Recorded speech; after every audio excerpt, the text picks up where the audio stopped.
religion. La paix, vive la paix. Celui qui aime la paix, elle est bien l'aimée d'Allah. Celui qui l'aime pas, il est compagnon de Satan. La paix, notre religion. La paix, vive la paix. Si tu aimes Allah, tu n'as guère sera personne. Si tu aimes Allah, tu n'enfermeras personne. Si tu aimes Allah, tu n'insulteras personne. Honneur aux hommes d'Allah qui luttent pour la paix. La paix, notre religion. La paix, vive la paix. La paix dans nos foyers, la paix, vive la paix. La paix dans nos services, la paix, Vive la paix. la paix dans... Nous allons débuter la troisième séance de cette Jalsa Salana par la récitation du Saint-Coran. أعوذ بالله من الشيطان الرجيم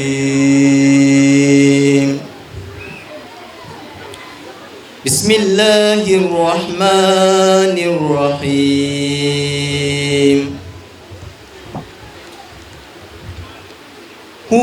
وإذ قال عيسى ابن مريم يا بني إسرائيل إني رسول الله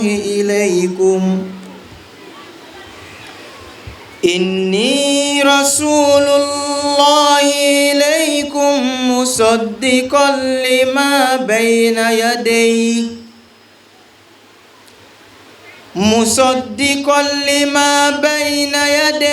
من التوراة ومبشرا برسول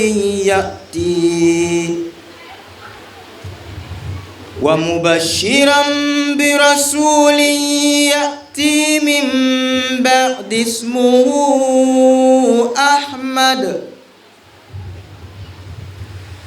فلما جاءهم بالبينات قالوا هذا سحر مبين ومن أظلم ممن افترى على الله الكذب وهو يدعى إلى الإسلام والله لا يهدي القوم الظالمين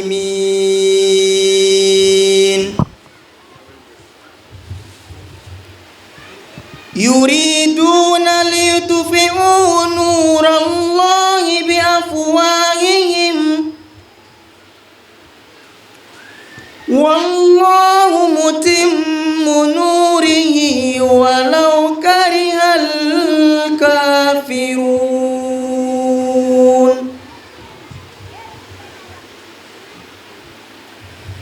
هو الذي أرسل رسوله بالهدى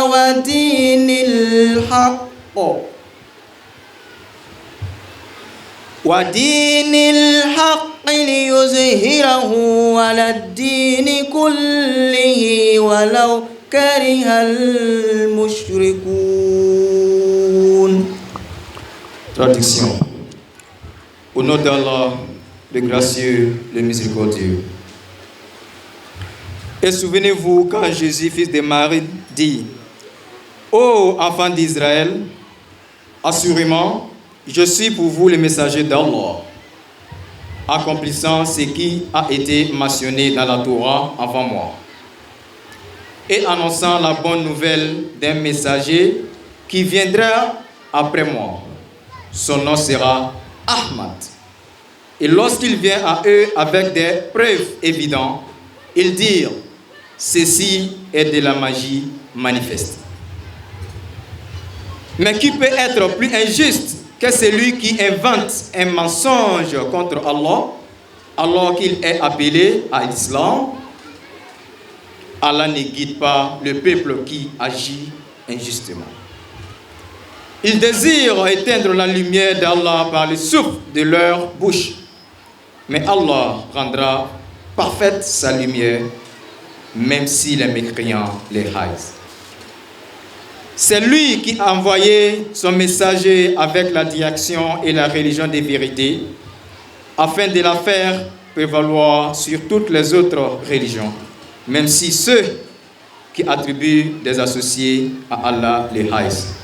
Chapitre 61 du Saint-Coran, Surat al-Asaf, le verset 7, verset 10. Assalamu alaikum wa rahmatullahi wa barakatuh. जज़ाकुमुल्लाह।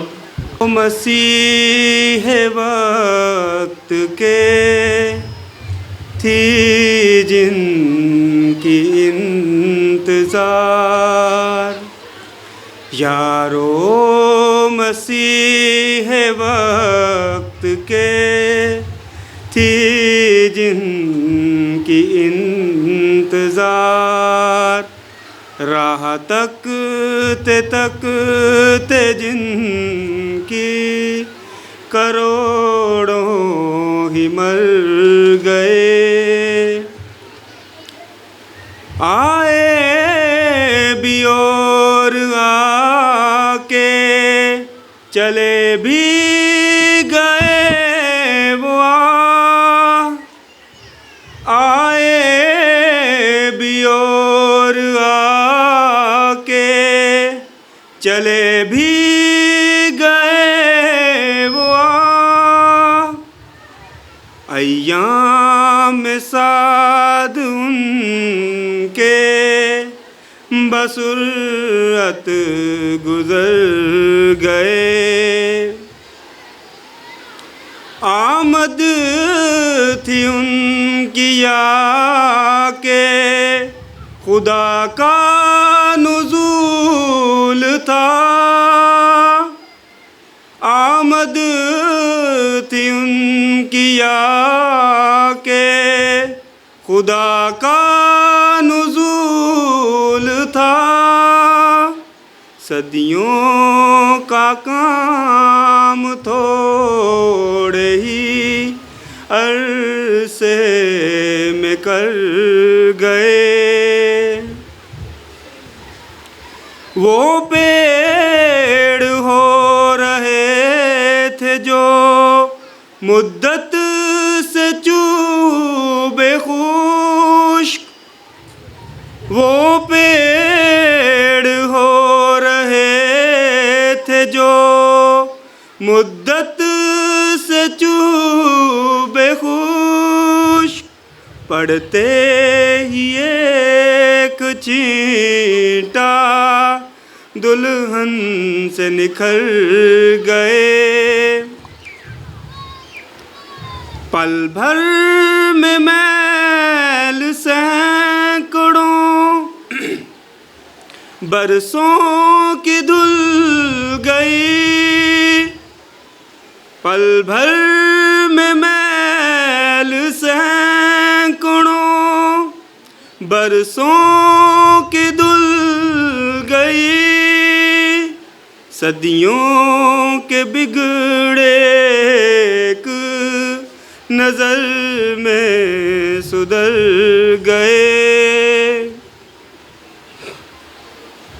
सद है ऐसे वक्त को हाथों से खो दिया। सद है ऐसे वक्त को हाथों से खो दिया। वह हसरता के जीते ही जी तुम तो मर गए। सूंघी न बूए खुश ना हुई दीद गुल नसीब।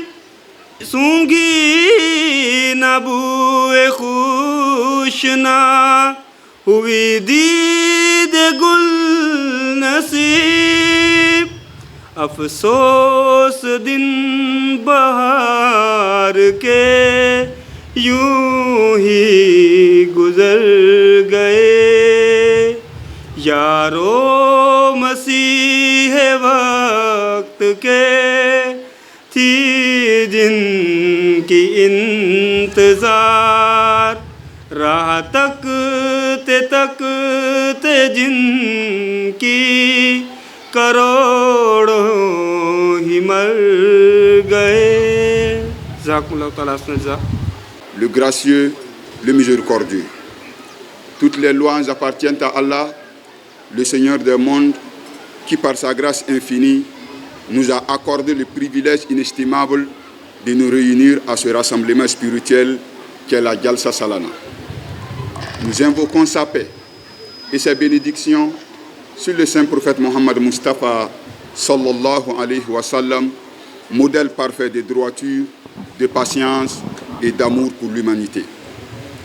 C'est avec un immense honneur et une profonde gratitude que je me tiens devant vous aujourd'hui. Nous avons l'opportunité unique de rassembler les esprits éclairés, les cœurs dévoués dans cette assemblée, réunissant des personnalités éminentes de la communauté islamique Ahmadiyya, non seulement de notre belle Côte d'Ivoire, mais aussi du Ghana, du Bénin, du Niger et du Burkina Faso.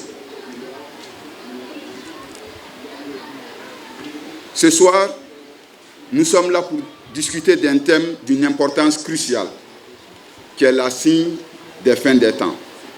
Un sujet qui suscite tant de réflexions et de questionnements. Je vous invite à vous unir dans cette quête de vérité pour mieux comprendre notre place dans ce monde en constante évolution. Chers invités d'honneur en vos rangs, grades et qualités, Assalamu alaikum wa rahmatullahi wa barakatuh.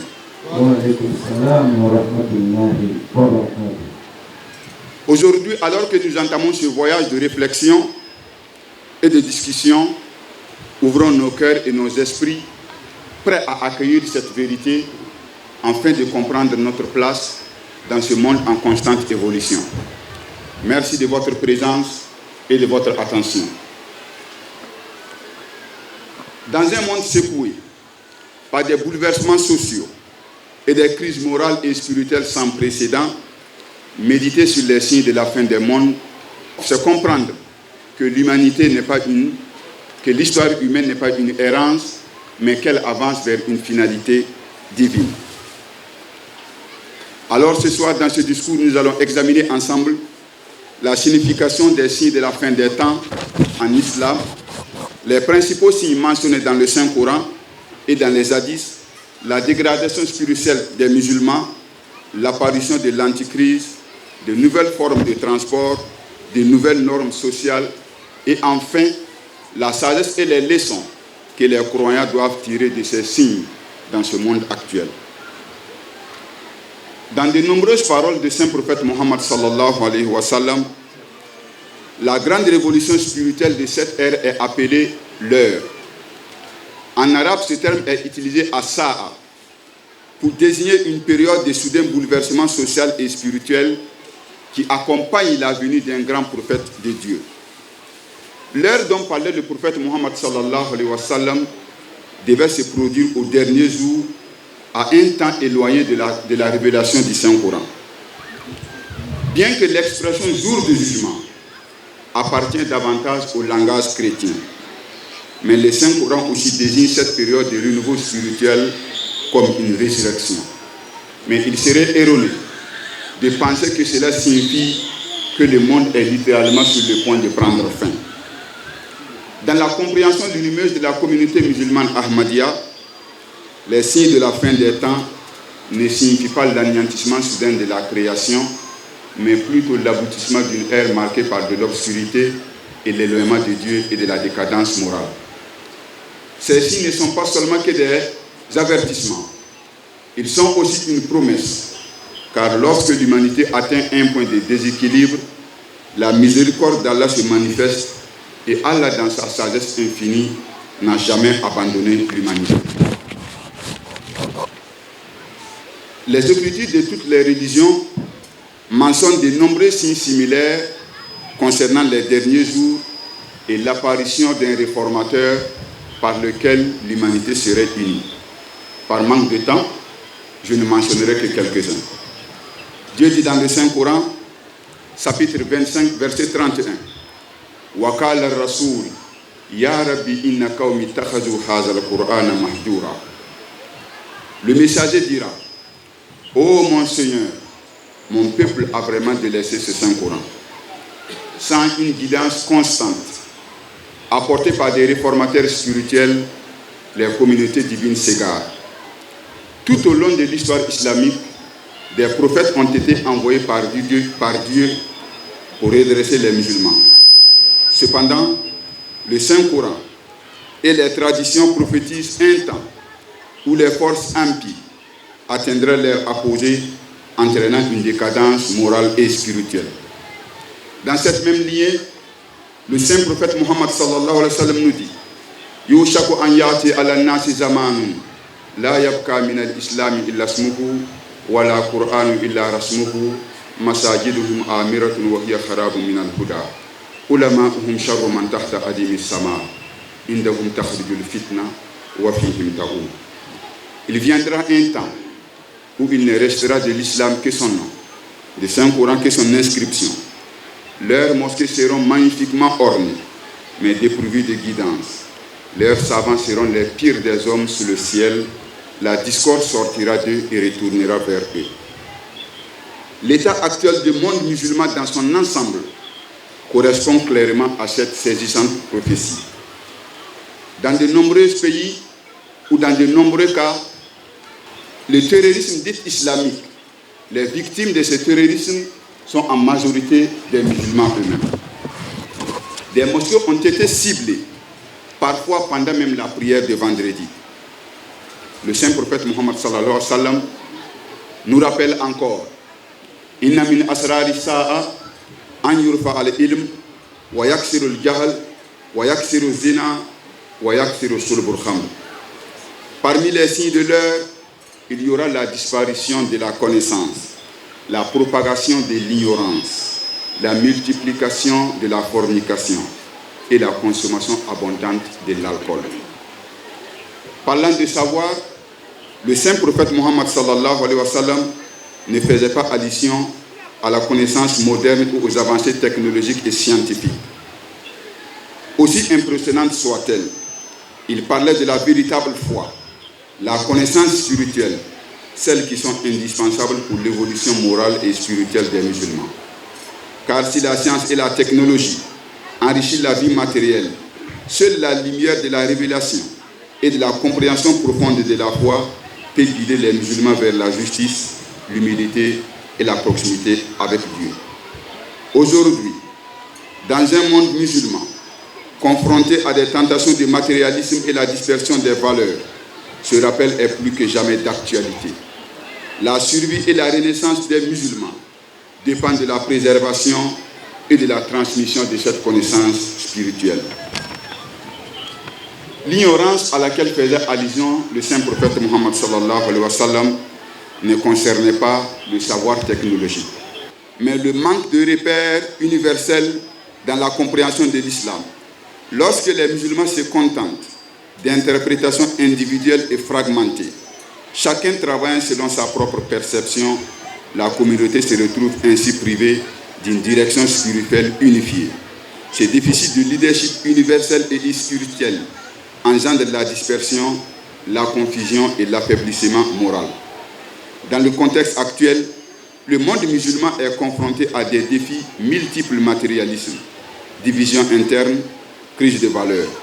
Ce rappel est d'une pertinence brûlante. Seule une guidance spirituelle et universelle, fondée sur la révélation et incarnée par un leadership authentique, peut restaurer l'unité, la clarté et la force morale des musulmans. Le saint prophète Muhammad sallallahu alayhi wa sallam avertit que la consommation de l'alcool deviendrait courante et largement acceptée dans les sociétés.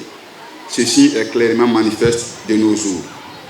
Dans de nombreux pays, l'alcool est présenté comme un élément incontournable des fêtes et des loisirs, et parfois même dans les relations professionnelles.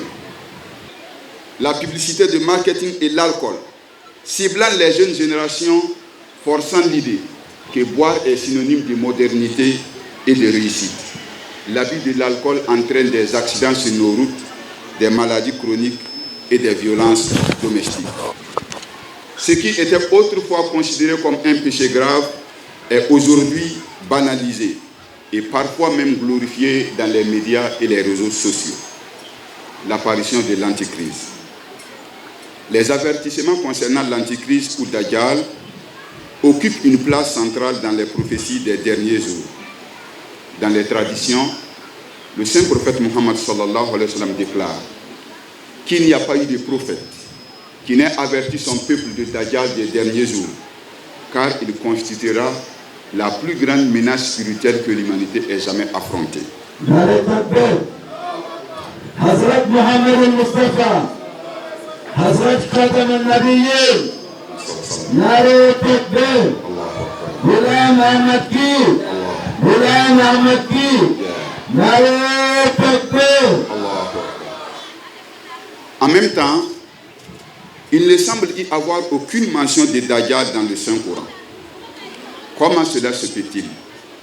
Pourquoi le Saint-Coran ne nous met-il pas en garde contre celui-ci s'il doit représenter une menace si grave qu'un prophète serait suscité au dernier jour pour s'y opposer? Au lieu de trouver mention de Dajjal dans le Saint-Coran, nous trouvons de nombreuses références à Gog et Magog, ainsi qu'au retour en puissance des credos occidentaux des derniers jours. Ces phénomènes semblent tous liés. Par exemple, en décrivant Dajjal, le saint prophète Mohammed sallallahu alayhi wa sallam recommanda aux musulmans de réciter les premiers et les derniers versets de la sourate Al-Kahf pour se protéger. Alors que ces versets ne parlent que d'un certain type de croyants et de leurs croyances, et la sourate elle-même se conclut par une description de la ressurgence du peuple chrétien occidental. Dajjal étant une manifestation des forces sataniques qui trouveraient leurs plus grands instruments dans les civilisations occidentales des derniers jours. Cette interprétation est encore renforcée par le sens lexical du mot Dajjal, qui signifie littéralement un groupe de trompeurs. Cela explique que la grande civilisation impie des derniers jours serait fondée sur la tromperie et les mensonges à un degré sans précédent. Le caractère de Dajjal tel qu'il est décrit dans les traditions constitue en réalité une série de prophéties concernant sa nature et ses réalisations. Dans un chapitre de Sahih Muslim, le Dajjal est décrit comme un individu unique pour signifier l'unité d'un système d'idées trompeuses. De nombreuses autres descriptions de Dajjal possèdent également de profondes significations spirituelles. Dajjal est décrit comme étant aveugle de l'œil droit, tandis que son œil gauche voit dans la terre et en fait sortir les trésors. La cédité de l'œil droit symbolise l'aveuglement spirituel. Le fait que son œil gauche voit dans le sol et en fait sortir les trésors indique une maîtrise des sciences et des affaires matérielles, ainsi que l'exploitation des ressources cachées et enfouies dans la terre. Il est décrit comme portant une épée et du sang à gauche et à droite, ce qui signifie que cette civilisation serait à l'origine de nombreux massacres dans le monde. Il est également rapporté que le mot kafir, mécréant, serait inscrit sur son front, lisible aussi bien par les lettrés que par les illettrés. Cela signifie que tant par ses actes que par ses paroles, cette civilisation apparaîtrait comme un grand danger de l'unicité de Dieu. Si les musulmans doivent faire preuve de compassion et de bienveillance envers tous, ils doivent œuvrer par leurs prières et des actions pacifiques à libérer les êtres humains de l'emprise idéologique mensongère. Nouvelle forme de transport. Le saint prophète Mohammed sallallahu alayhi wa sallam nous prophétise: Man ahabba an yanzura ila yawmil qiyamati ka'annahu ra'yal ayn falyakra iza shamsu kuwirat iza sama'un fatarat wa iza sama'un shakkat. Celui qui veut voir le jour de la résurrection comme s'il le voyait de ses propres yeux, qu'il récite la sourate At-Takwir quand le soleil sera obscurci, Al-Infitar quand le ciel se fendra, Al-Inshikak quand le ciel se déchirera. Wa izal isharu utilat, wa izal biharu suyirat, wa izal wuhushu hushirat. Et lorsque les chamelles seront abandonnés, et lorsque les mers seront embrasées, et lorsque les bêtes sauvages seront rassemblées. Il est très clair, d'après ces versets, que ces signes mentionnés se réfèrent aux signes des derniers temps. En méditant sur ces versets de ce chapitre, il devient évident qu'ils ne concernent pas la résurrection finale. Par exemple, l'un des signes est quand la chamelle pleine de 10 mois serait abandonnée. Si ces signes concernaient la résurrection finale, que signifierait cet abandon? Car ce jour-là, l'homme abandonnerait ses parents et ses enfants. Alors, quel sens aurait l'abandon des chamelles? Un autre point intéressant, Allah a utilisé le mot Ishar, qui signifie une chamelle pleine de 10 mois. Il n'a pas mentionné une chamelle ordinaire, mais spécifiquement une chamelle enceinte de 10 mois. Cela prouve que ces signes concernent les derniers temps et non la résurrection finale. En effet, Dieu, en s'adressant le jour de la résurrection finale, dit et ce jour-là, chaque femme enceinte déposera son fardeau. Comment une chamelle enceinte de 10 mois pourrait-il subsister? La mention des chamelles prouve donc que ces signes concernent les derniers temps et non la résurrection finale. Car au jour de la résurrection finale, tout sera détruit et anéanti. Dieu dit et quand les bêtes sauvages seront rassemblées. Si ces signes se référaient au jour de la résurrection, les bêtes sauvages aussi seront détruites. Mais si ces signes se réfèrent aux zoos et au parc national que nous voyons aujourd'hui.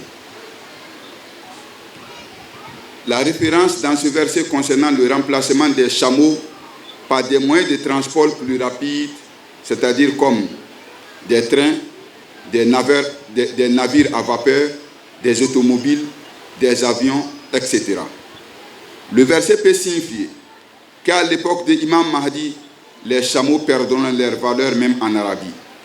Il existe une illusion explicite au remplacement des chameaux par d'autres moyens de transport dans une parole du saint prophète Mohammed sallallahu alayhi wa sallam qui dit Wala tutrakanna al-kilasu fala yus'a alayha. Les chameaux seront délaissés et ne serviront plus d'aller d'un lieu à un autre, rapporté par Muslim.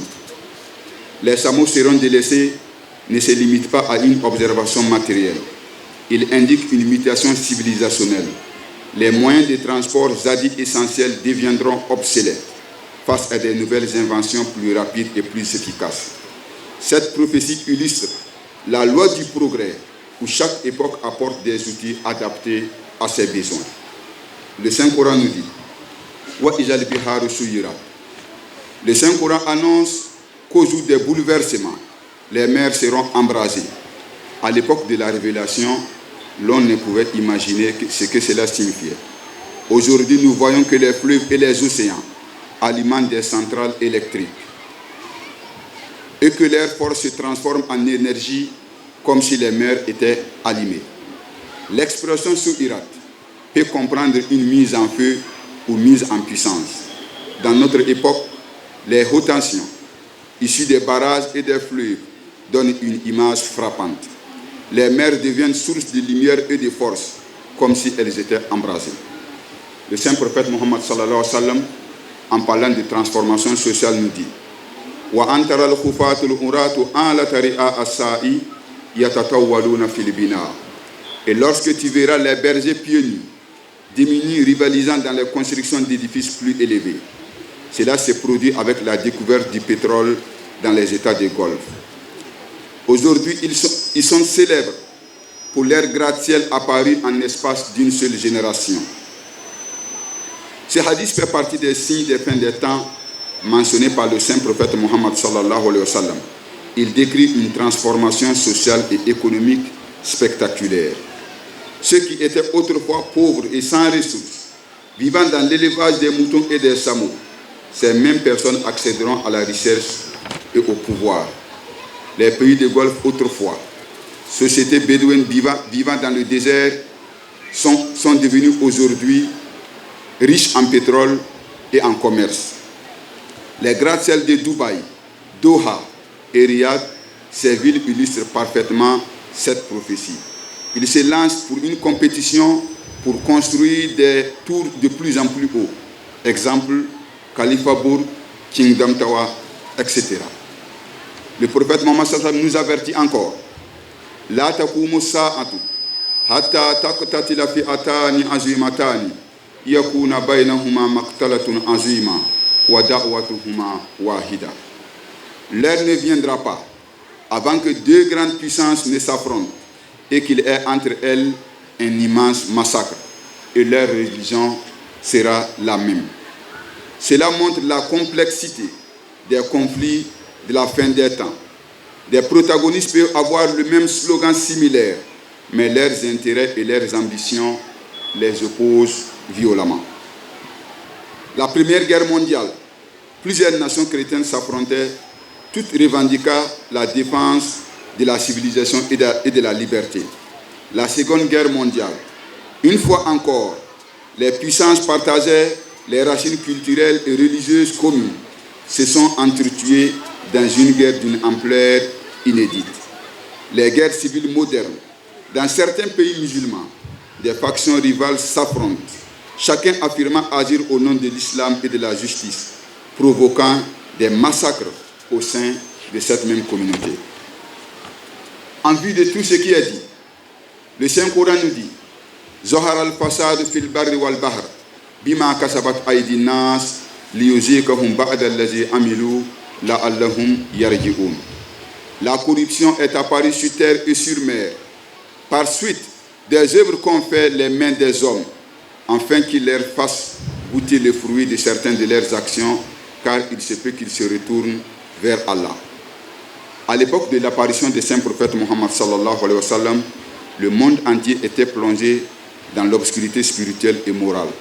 Par sa mission, Dieu a offert une solution de réforme universelle. Ainsi, ce verset nous rappelle la loi divine immuable, que lorsque la corruption se répand sur terre et mer, Dieu suscite des réformateurs pour envoyer les hommes sur le droit chemin. Le saint prophète Mohammed sallallahu alayhi wa sallam nous donne la bonne nouvelle en disant Ubashirukum bil Mahdi yub'asu fi ummati ala ikhtilafi minan nasi wa zalazil. La parole du saint prophète Mohammed sallallahu alayhi wa sallam annonce la venue du Mahdi, un réformateur promis, au moment des divergences et des bouleversements. Son apparition n'est pas un événement isolé. Elle constitue l'un des signes de la manifestation divine pour guider les hommes vers Allah. Le saint prophète Mohammed sallallahu alayhi wa sallam nous dit lorsque vous voyez ce Mahdi, cramponnez-vous à lui, prêtez-lui serment d'allégeance, car il est le représentant de Dieu, le bien guidé par Dieu. L'acceptation de Mahdi n'est pas une option pour les musulmans. C'est une recommandation du saint prophète Mohammed sallallahu alayhi wa sallam. C'est un héritage du saint prophète Mohammed sallallahu alayhi wa sallam. Tous les prophètes ont été envoyés par Dieu à des moments précis de l'histoire afin d'éradiquer les problèmes spirituels et sociaux propres à leur époque. Aujourd'hui, nous vivons dans une ère de mondialisation où les défis sont universels et interconnectés. Cette situation exige l'apparition d'un réformateur capable de rassembler et de réactualiser les remèdes que les prophètes précédents avaient apportés pour la réforme de leur peuple. Hazrat Mirza Ghulam Ahmad alayhi salam, le fondateur de la communauté islamique Ahmadiyya, en 1891 revendiqua sur ordre divin être le Messie promis tant attendu. Sa mission était claire: rétablir la pureté de la foi, défendre l'islam contre les attaques intellectuelles et spirituelles, réunir les croyants sous une compréhension pacifique, rationnelle et lumineuse de la religion. Par son œuvre, il a rappelé que l'islam n'est pas une religion de violence ni de division, mais une source universelle de paix, de justice et de rapprochement de Dieu. Son apparition constitue l'accomplissement des prophéties concernant les derniers jours, une miséricorde divine envoyée pour guider l'humanité à une époque de bouleversements et de crises sociaux. Le Mahdi est vu comme un signe de miséricorde divine envoyé aux hommes lorsqu'ils ne parviennent plus à sortir de leur lutte fratricide. En ces mots, ô Allah, Fasse de nous ceux qui écoutent la parole et qui suivent ce qu'elle a de meilleur. Accorde-nous une part de ta miséricorde et de ton agrément. Guide-nous pour soutenir la vérité et servir la religion. Fasse que notre rassemblement soit empreint de ta bénédiction et que notre séparation se fasse sous ta miséricorde. Wa akhiru da'wana anil hamdulillahi rabbil alamin. La paix, notre religion, la paix, vive la paix. La paix dans nos foyers, la paix, vive la